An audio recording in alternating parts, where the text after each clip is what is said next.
Following your plan sounds simple until you try to do it under real conditions. And then it becomes clear that most traders have only defined what following their plan means at entry and exit, leaving everything in between. The long middle stretch of the trade, where most violations actually occur, completely undefined and therefore vulnerable to every impulse the emotional mind generates. Following a plan as a complete operating mode means something specific at each phase of the trading day, and the phases where most traders think following their plan is automatic are often exactly the phases where the most subtle and damaging deviations happen.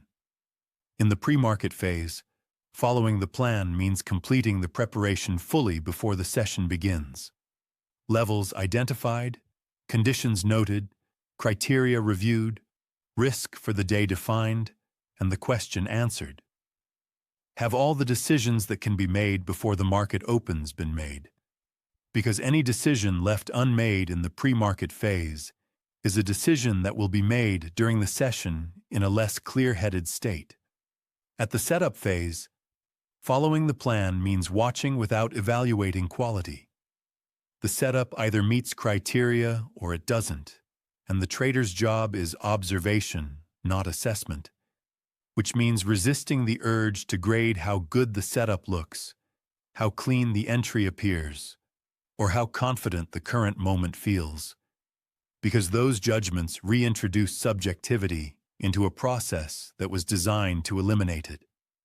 At entry, following the plan means acting when criteria are met without requiring additional readiness from yourself, because waiting until you feel ready to enter is not following the plan.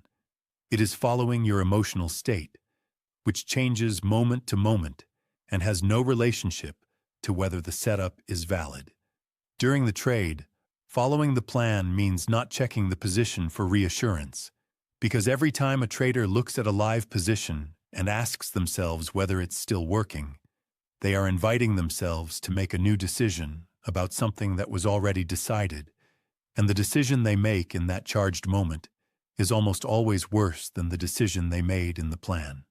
At exit, following the plan means exiting at the level the plan specified, not at the level that feels right given how the trade has developed, because the exit criteria were set in a calm state with full context, and adjusting them based on what the price is doing in the moment is how planned small losses become large unplanned ones, and how planned winners get closed too early out of fear. Between trades, following the plan means treating each trade as isolated. The previous result, whether a win or a loss, does not change the criteria for the next trade, because the plan was built for every trade in the sample.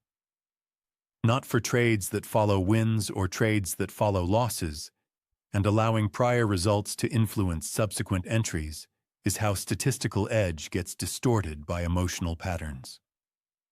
What this full picture reveals is that following a plan is less about discipline in the dramatic sense, the white-knuckle resistance of impulse, and more about structure.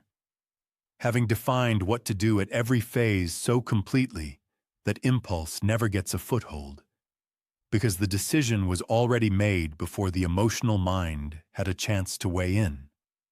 The traders who follow their plans most consistently aren't the ones with the most willpower.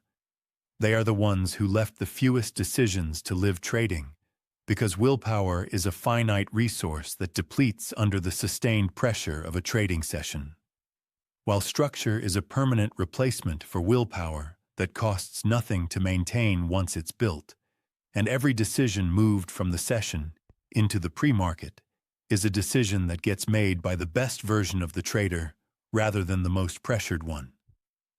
The work this week is to audit each phase, pre-market, setup, entry, during, exit, between trades, and ask honestly whether what to do at that phase has been defined clearly enough that there is no room for a new decision to form. Because wherever that definition is missing, the plan ends and improvisation begins, and improvisation is just another name for trading without a plan.